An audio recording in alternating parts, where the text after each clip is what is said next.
Welcome to Run with Purpose. This is episode number 39. And for those of you that are new to the show, my name is Flores, and I'm so very glad that you found this podcast. Would love if you subscribe wherever you find your podcast. You could subscribe there, and you can always reach out to me on all of the socials at flores.run.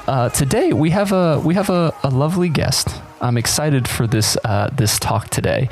I think it's a topic that a lot of people struggle with, and hopefully we can shed some light on how to deal with it itself. But my guest today is Robin, and I connected with her on Instagram after the Little Rock Marathon. I did my typical creep stuff. As you guys know, anytime I have guests here, that's basically how I find them.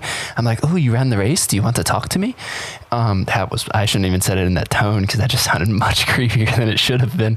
But I saw her journey and kind of the things she was getting to and how she was pushing herself and stuff like that. And we basically connected, and I asked her like a week ago or something like that, like, hey, can you tell your story or talk about it on the show? And she said yes. So Robin, thanks so much for being on the show today. Not a problem. Thanks for having me. I'm excited to be here. Yeah.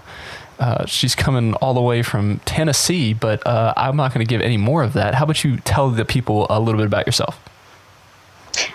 So I'm currently a registered dietitian practicing in Nashville, Tennessee. My running journey started many, many years ago, but I've got lots of hobbies and habits. I ride horses, I hike, I kayak, whatever. I try it all. I'm very much a doer and a goer and an outdoor person. I love life. Got a passion. That's awesome.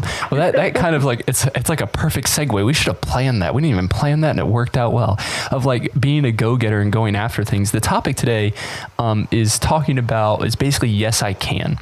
And the idea of there's so many people in our lives that can tell us, no, we can't do something. We're never going to be good enough to do this. Or you have these like big dreams and big ambitions, and they're just like, no, you can't do that for X, Y, and Z, for whatever those reasons are. And far too often people don't even attempt things because those that are around them don't support them, or even worse, push them down from doing Absolutely. The things that they want to do. So I kind of wanted to talk about those moments, and not necessarily like how to be cocky or self-centered to be like, to show yourself like I'm better than you, or I can do anything there, but more about that you're able to do anything that you can actually put your mind to. And you have the tools in your toolbox to kind of push forward, but you got to believe in yourself to do that. But I kind of just wanted to hear more about your story, Robin, and kind of your thoughts on this. So I feel like you talk about the mind, and we kind of have to tell ourselves we can do this. I do feel like that we ourselves hold ourselves back a lot. I don't know if you've been standing maybe at the beginning of a journey or a goal or a dream, and you say, gosh, I don't really think I can do this. But then maybe a couple of days later, a couple of weeks later, even years later, you realize, yes, you can. And it's just your mind that's holding you back. Maybe not other people, but other people can be discouraging as well.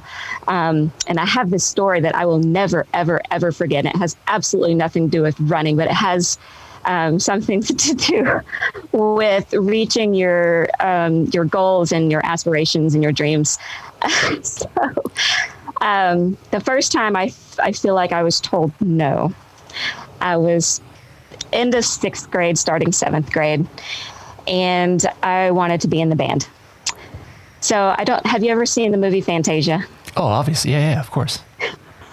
So I don't even remember when it came out, but years and years ago. I feel like I'm showing my age at this point. And there's a part where Mickey starts with the brooms, and he starts dancing. He's like the Sorcerer's Apprentice, which is what the piece is called. And the instrument that opens that piece is called a bassoon. And I wanted to play the bassoon. And I told my mom that. I said, that is what I want to play. And so I go to the band director and I say, this is what I want to play. I want to play the bassoon. And he looks at me and he goes, let me see your hands. And he goes, no. And I'm like, oh, okay. Any particular reason why? He's like, you're just too small. So he puts me on a different double-rated instrument called the oboe. And I played that for a good year, but then that band director left, thank goodness. He wasn't exactly nice anyways. I got my hands literally on a bassoon that next year. And 4 years later, I got a full music scholarship with the bassoon. And ironically enough, I saw that same band director that told me no. And I was able to tell him that I got a full scholarship on bassoon. Nice. Take that, band director. It feels good.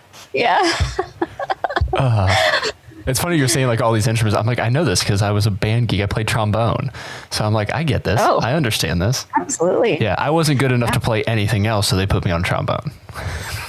Oh, you could just pretend with the slide. Oh, that's it. Yeah. I was like, I wasn't trying to be first chair. I didn't want anyone to see me. Just like put me in the middle of everybody and just move the slide. No one's going to know the difference. That's it. But I think that goes over with, ultra running or running anything from couch to 5K. If you haven't run ever, I didn't start running. I didn't run in high school. I played some soccer and of course marched in band for years and did some drum corps, but I didn't start running till 2009. And what actually inspired me to run was this postcard I got in the mail. So Ragnar Relay, heard of it? Yes. Mm-hmm. Little postcard, a little van, had one van at the start line and one van at the finish line. And they were scratch and sniff stickers. And so, of course, I'm like, oh, and then I scratch and sniff the first van. It smells great. It smells like Febreze. And then you scratch and sniff the last van, and it smells like dirty feet. So at that postcard, I was like, I want to run this race. Not that I want to smell like dirty feet, right? But I wanted to run that race. So that's essentially why I started running. And a lot of friends were like, oh, you're crazy. 200 miles. That's ridiculous. Which one did you do? My very first one was Tennessee. Okay. And I've run it several times now. Okay. I've also done Bourbon Chase and Chicago. Okay, cool. As well. So yeah, I have several friends that think I'm nuts, and they're like, yep, if you ever see me running, you better be running too, because something's chasing me. I'm sure you've heard that before. Oh, just a handful of times. And then others that, just have doubted my ability to run like a full marathon. I specifically chose the Little Rock Marathon because it's in my hometown. I was born in Benton, Arkansas. Okay. And it was on March 1st, which was my dad's birthday. So it was kind of a good first marathon to run for me. Yeah. It was a hell of a lot more challenging than I thought it was going to be. I didn't realize Little Rock was hilly. It wasn't that bad. See, I'm a child. So but there's also, and it's like, yeah, it was surprisingly hilly in the back half. Like once you split from the half marathoners, like that portion, like that surprised me. And I guess I didn't look at any of the course maps or the elevation. It's really on me at that point I just wasn't prepared. Yes. But that was an amazing race. I tell anyone that has an opportunity to do that race, like do it, because they do it up and they do it right for sure. It was great. Yes. Yes. But back on the topic of yes, you can. I feel like between your mind, I have this book. I don't know if anybody's read this book. So Girl, Wash Your Face by Rachel Hollis. I just actually started reading it, and there's a chapter in here that says, no, that's a lie. Or the lie is no is the final answer. Sorry. And I'm just going to read this real quick because ironically, I read this like last night and I was like, oh my gosh, I need to read that tomorrow. So when it comes to your dreams, no is not an answer. The word no is not a reason to stop. Instead, think of it as a detour or a yield sign. No means merge with caution. No reminds you to slow down, to reevaluate where you are, and to judge how the new position you're in can better prepare you for your destination. That's good. So what do you think whenever I was like, man, that's perfect, because when someone tells you no, you're not going to go, you shouldn't go cower in a corner. Yeah. No should just be like reevaluate. Okay, I can't take this path. So what if I carve this path and go this direction instead and see if I can get there? So it's just like trying to knock on different doors in your life to see where you can get, but you shouldn't stop. And I see so many people stop because it's too hot, or someone says they're too overweight. Oh, you need to lose 180 pounds. You can't do that. And they do it to prove them wrong. So, yeah, I think it's interesting, like the way you said that with the, and shit, I just lost it in my head. Talking about the no and finding the next door almost kind of thing. It goes back to your same thing of you asked when you couldn't play the bassoon, like they said no. And your first response was why not? And I think a lot of us are afraid to even ask that. And I think that's the first question to ask is why not? What is limiting me? Is it something, is it a physical thing? Is it a mental thing? Is it a skill thing? Is it something I have to learn? Like, am I deficient in something that I need to be efficient in? Or is it literally your own self-bias that's causing the problem and you're kind of just putting that on me? Because I think that's the important thing. Obviously, your band director was mostly that kind of situation because they're like, you're too small and you're just like, go fly a kite. And you're like, I'm going to do it anyways. Well, he didn't even let me try. That's the thing. Like I never even got to see a bassoon until like a year later. So I didn't know if I could play it or not. Right. That's the thing. Right. But it's one of those where I think we can be so ingrained to not even ask the why. Like, why can't I do this?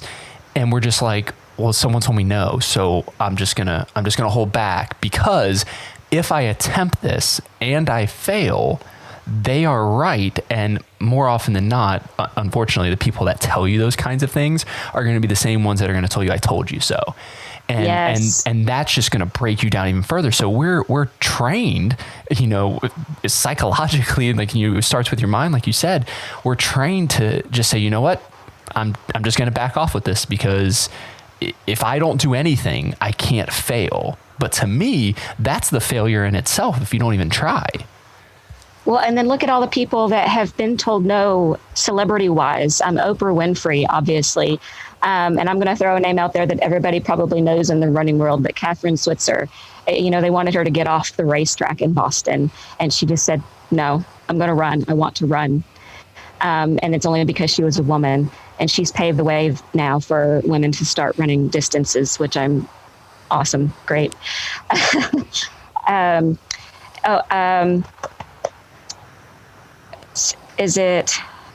There's another ultra runner who has had a terrible, terrible past. And I just started reading one of his books and his name just left my mind. But I think he's like a Navy SEAL and he's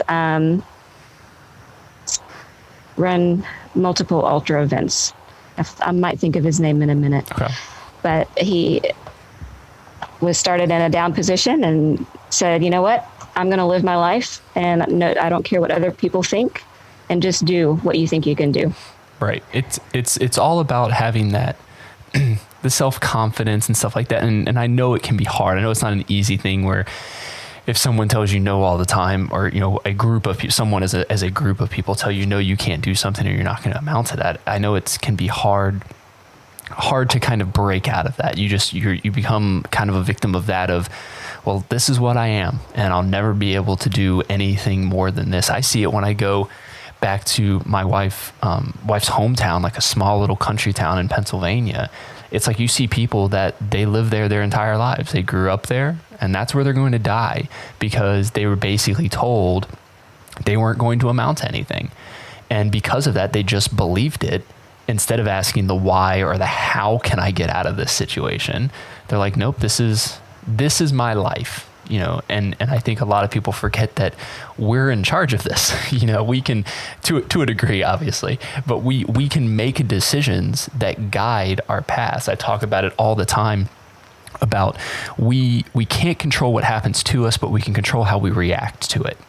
And if your reaction is to just like cower or kind of just self-implode, you're not going to get anywhere. You're going to be stuck in that stagnant lifestyle or whatever it is. If I had the first time I started running in 2010. Yeah, we're in May of 2010. And I remember I said I was going to sign up for a 5K and they're like, you're nuts. Like, why would you ever just want to run 3 miles? Like, that's stupid.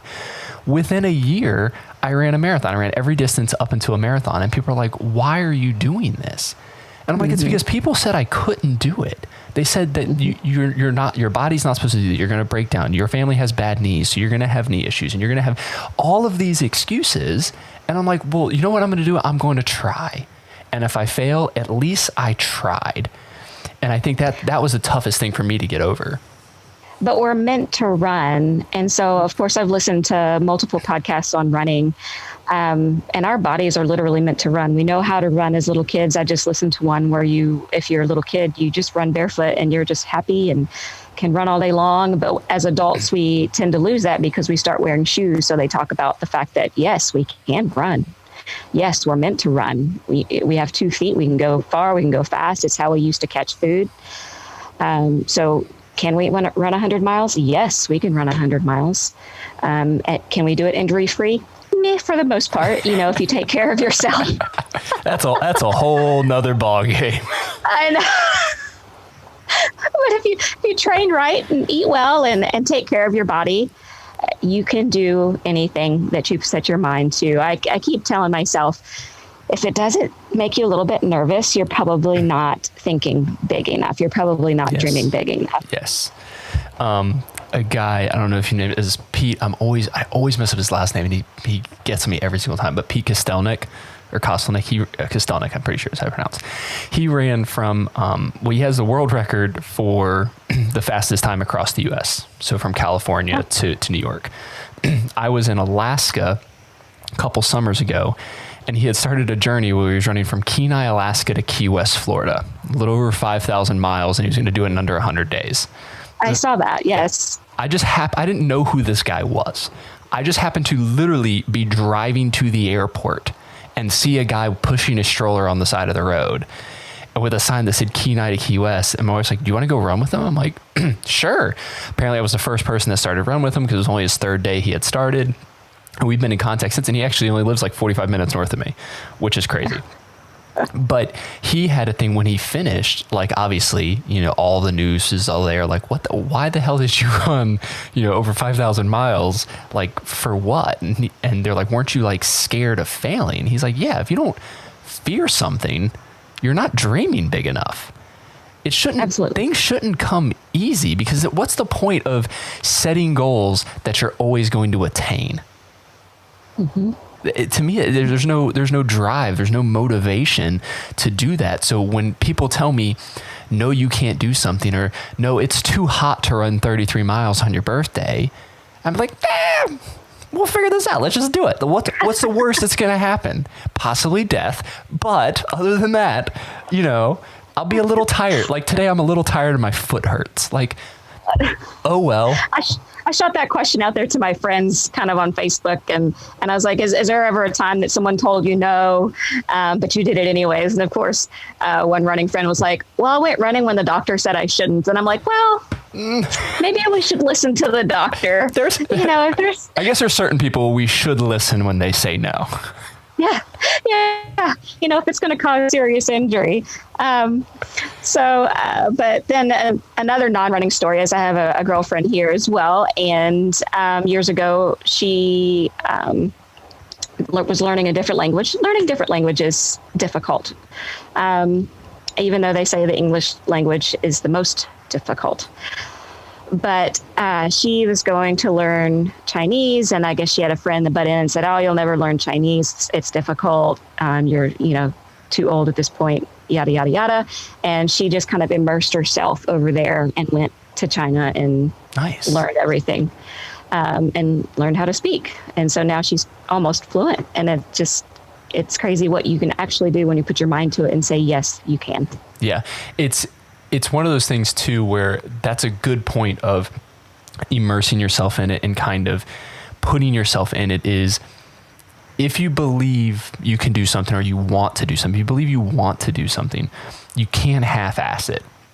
You actually have to do it, because again, if you're dreaming big dreams or big goals and aspirations, and they're not necessarily going to be guaranteed kind of thing, well, you're going to have to work to get there. And you don't want to kind of... Unless you're a politician. Do what? I said, unless you're a politician. Did I say that out loud? Shit, just got hot takes. We just got hot takes. You heard it here first. My wife just texted me, asked me if I was doing the podcast. Yes, I am, honey. I was like, I'm pretty sure I saw my phone vibrate, but okay. Yeah, sure, politician. Man, that was, I wish I would have heard it the first time. I didn't have to repeat it, but it was good. But yes, if you say you're going to do something, you should go and do it. However, but I guess okay, let's go down that path. I'm liking this path. So you say you're going to do something, you don't do it, regardless of what it is, politician. If you don't do it, then what happens is you look like an asshat to everyone that you told you were going to do something. And then it turns back around and it plays to you of going, okay, maybe you're not in it like you said you were, or maybe your focus is not where you said it was because you didn't do X, Y, and Z to get there. And it's not even about coming up short, but it's like, hey, I'm going to take the left in the fork and we're going to go down this road. But then when you got to the fork, you're just like, fuck it. And you went to the right. And those are the situations where you're just like, you then lose credibility, and then people are going to then not believe anything you say or anything you say you're going to do. That's why, like, even if I have a stupid, crazy idea, like I come up with these ideas and I'm like, this is going to be great. I'm just going to mess around with this and it's going to be good. And God, why does she keep texting me? I told her I'm recording a podcast. No, thanks. You know, I had this idea last year for my birthday. Is I ran 32 miles up. We have a county road. I guess it's a state highway, 23 that goes straight through Columbus. It starts at south end. I mean, technically it goes all the way to, I think it almost goes all the way to West Virginia, but it cuts through Columbus. And I was like, I'm going to do 32 miles on this road. Now, mind you, most of this road has no sidewalks. It's 55 miles an hour and it's all this. So I was like, this is going to be fun. I like made a logo and design. I'm like, this is going to be great. And then like, I like really looked at it. I'm like, this is a very dumb idea. Like there are so many things that can go sideways. Like I could get arrested for running on a road that people are not allowed to be walking on. And I'm like, I did not think that. But then like the stubborn person in me is like, I told people I was doing this. And you know what? If I'm going to get arrested doing it, well, at least I tried. So how do you get from key to key without running on a road that you're not supposed to run on or walk on? Or so he took a lot of county roads and stuff like that. Like he did a lot of like backcountry roads. Luckily, like most of the Canadian highway, I think it's called like the Princess Highway. That sounds right. Okay. I mean, there's rarely any like he would run for 3 days and not see a car. So. Yeah. It's nuts. He was, averaging over 50 miles a day. Like I can't, he's a crazy person, but yeah, the idea of just, you got to be a little bit crazy to get your dreams. Yeah, for sure. So did you get arrested? Did not get arrested. Which is a good thing. But it's those kinds of things where if you say you're going to do something and you don't do it, you're kind of setting yourself for failure in the future. You're almost crying wolf, if you will. And that's going to hurt you in the long run, not only because you're not doing what you say you're going to do. And again, it's not about failing at what you do. That's one thing. If you fail at it, at least you tried it, at least in my book. And I know a lot of people can harp on it, like we talked about earlier, is, you know, if someone said you couldn't do it and then you fail at it, like, well, see, I told you couldn't do it. And that's when you just tell them, like, listen to your ass, like you get out and try to do half of what I'm doing, if that's where you would be, or you just cut those people out of your life, because who needs people like that in your life? Yep. So I think, I don't know, I'm rambling. You talk now. No. Well, I was just thinking, I have started multiple projects. I've, all these silly like weight loss transformation things. I've started those multiple times and I've always ended up quitting or saying, gosh, this is so hard. I can't do this. How do these people do it? I'll never end up with a 6-pack in 6 weeks. This is stupid. But eventually I think you build a fire enough to where you're like, I'm going to do it this time. I'm going to do it. And I think without that grit, no, you'll never get there. But if you have a little bit of grit and a little bit of fire, you can build it big enough to make that work, make anything work for you, whether you want to be the CEO of your company, whether you want to run that 100 miles, whatever it is you want to do, whether you want to become president of the United States. Yeah. Whatever you'd like to do, the world is yours, apparently. Yes. Shit, what was I going to say? Now that just threw me off again. I always had that idea when you're making goals of kind of figuring out your why behind them, because it's got to be important to you. So just because you saw someone else doing something, that doesn't mean you should also do it if you don't have the same reasons or motivations behind it, because you're more likely to then fail or give up if it doesn't mean anything to you. Obviously, like you said, with Little Rock, being hometown on your dad's birthday, those kinds of things meant something to you more than just the race itself. The race was obviously the accomplishment in the end. It's like, I want to prove to myself that I can run a marathon. I can do this. I'm strong enough. I can get through this kind of thing where, you have someone like me, I'm a crybaby and I'm like, dude, hilly. And you're like, it's not that bad. But you had more things that meant to you than it as well. And that was good for you. For me, I needed to mark Arkansas off of my list of states. And I had been looking at that race. I knew it was fun. And that's what it meant to me. Some people can just go out and run, but I think if it means something to you, or not even just running, if any goal means something to you, you're more likely to put more time, effort, and energy in actually completing whatever it is, instead of just kind of letting it fall off. I mean, I'm seeing that now, and it's been tough with all these races getting canceled and stuff like that. It's like, I was lucky enough to be a part of a team that was going to be running Boston this year.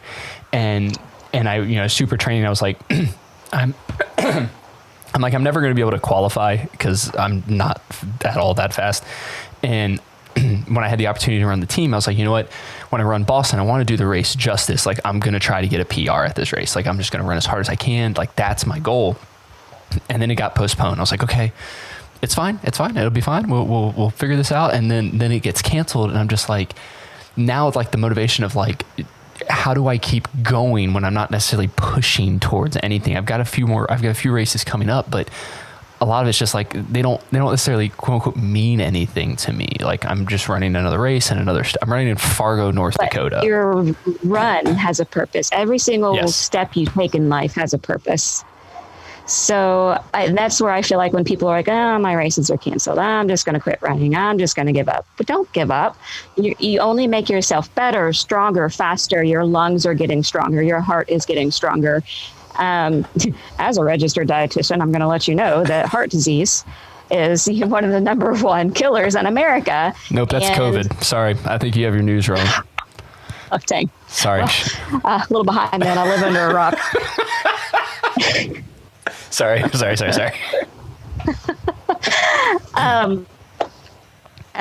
of course, COVID is a respiratory thing. So if you're out there running, you're not going to have COVID. I know people are probably going to be mad at me for saying that. Whatever. And that's just it, though.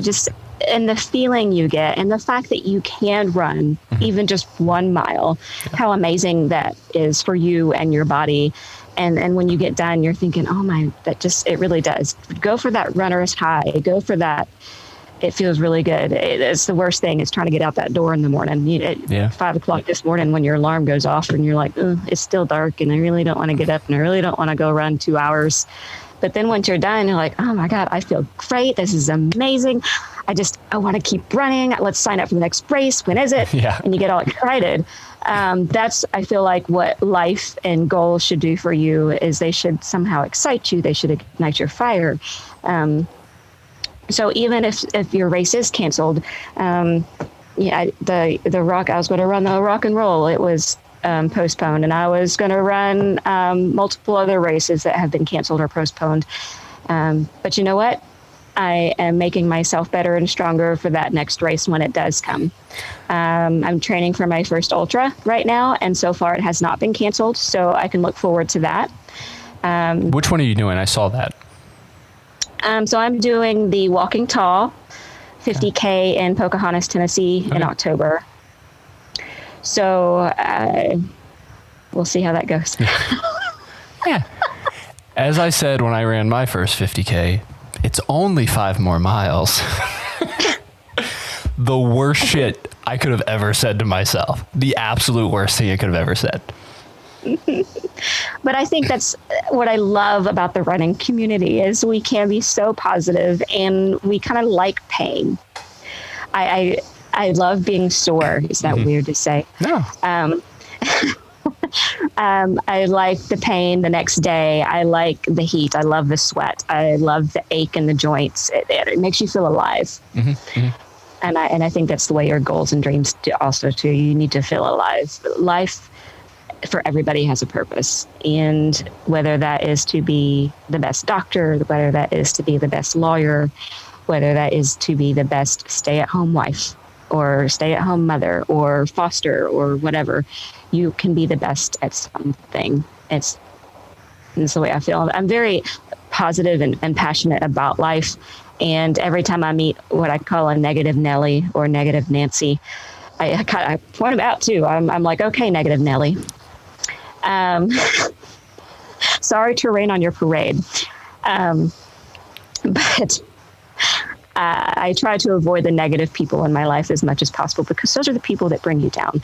So if anybody is discouraging or being negative or saying, yeah, and then go chew some tobacco or something, just avoid them. Yeah. It's funny. It's funny you said all this because I was getting to that point exactly of if you don't have the motivation, you have to realize there's a bigger purpose than just the end races. It's the journey of life. It's what you're learning along the way. This season, a lot of people say, I just want to get back to normal, whatever it is. And I don't want to go back to what normal was. Like I want to have gone through all the situation and have grown in multiple ways, not just running related. And I think it's having that focus, understanding that the day to day is much greater than a single event's going to be or a single milestone's going to be.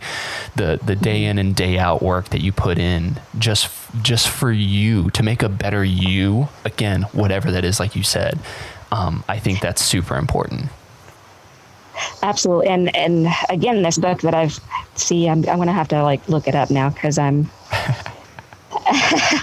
he talks about how motivation is crap. It's true. And I kind of, yeah. So, David Goggins. That name sounds familiar. Yes. So he had an absolute hell of a growing up and grew up to become a very, very, very good man. I believe a Navy SEAL and his. Oh yeah. I've heard of it before. Yeah. So, anyways, but he talks about how motivation is shit, and you've got to fuel that fire yourself. Nobody's going to do it for you. Yeah, if anything, you're going to have more people around you pulling you down. And not helping you strive. They're going to find, the ways that they don't understand your end goal. So they're going to bring you down. Like, no, I'm sorry. I can't go out for drinks on this Friday night because I have 20 miles tomorrow morning. And like, well, just come out. It'll be fine. Like you can run later. And it's like, people are so, and sometimes it's intentional. Most of the time it's not. It's if they don't have the same alignment as you, they're not thinking the same way you are. And that can easily kind of just derail you and kind of lose focus on what you're trying to focus on. And, when you say, yes, I can do something, full circle again, you have to be in on it. Again, when the yes, I can is multiple things, is people saying, no, you can't, like, no, yes, I can. But you have to keep telling yourself that, yes, I can do this in order for to be able to do this. Exactly. Every day you have to have that focus and have that determination to keep going, because it doesn't matter how many self-help books you read. It doesn't matter whatever fluffy shit you read on Instagram every single day. Even though I am posting some really cool stuff. So make sure you follow me at Flores.run.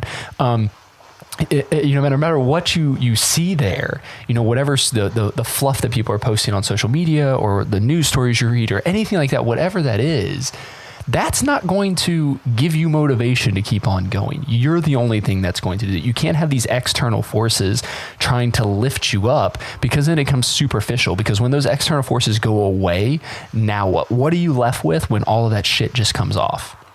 You. And only you. Right. So yeah, absolutely. Write it down, put it on a mirror. I've seen where I've had friends have little Post-its on their mirrors in front of their bike or treadmill, or just, what are you doing this for? Keep sweating. You've got this. Just, you want to be on the podium whenever you're done, whatever reason, again, like you said, behind that. So right. But you have to do it. Yeah, to that fact, though, we talked about you don't want necessarily those external sources, but I definitely don't try to do things alone. Yeah.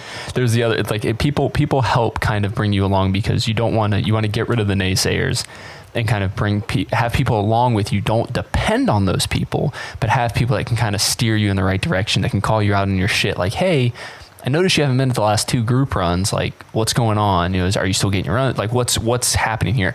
Obviously, I know that shit's hard right now with, like, depending on where you're at in the country or the world, like, shit's getting closed down and you can't do anything.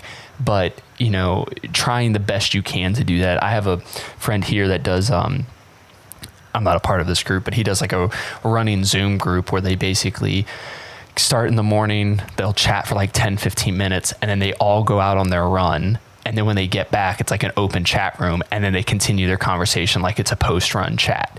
And I'm like, that's like back and forth there to make sure, like, hey, we're checking in on you. We're all together. We're still talking. Obviously, we're not running together right now. But yeah. Sounds like you could even do that on a treadmill. So if you call a friend. What's the run on a treadmill, though? Ugh.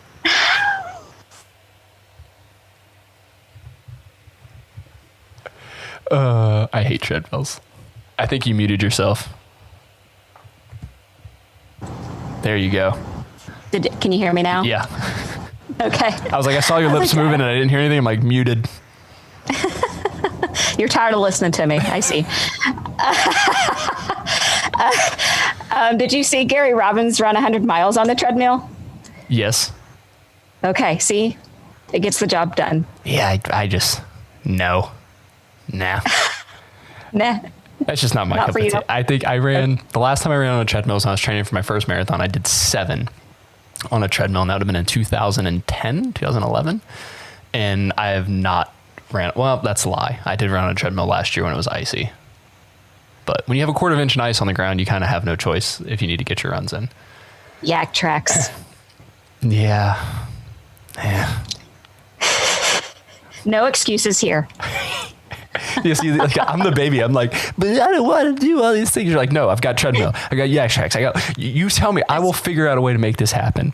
But exactly. But you have to have that, because if you have that motivation in your drive, you kind of have to keep pushing yourself to make that happen. So, I mean, again, kudos to you.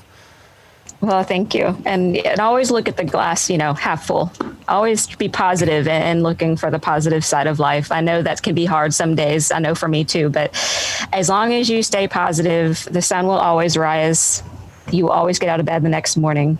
Yep. And live your life to the fullest. Yeah. I mean, this is what you have, so make the most of it. And if you're not happy, change something, do something. Get on a different path, make some different friends, get out there. And I'm not very sympathetic. I've noticed that. But it's awesome to have that, where it's not necessarily a bad thing to be like that, of like, hey, figure this shit out. Like, if you don't like something, change it. Like you said, like, that's exactly it. 100% is we can't control what happens to us, but we can control our reactions. So if you react a specific way and that's not getting you the results you want to see, well, react differently and see what happens. And I feel like that's where a lot of ultra marathoners have gotten their start, is they didn't like something, so they wanted to try something new.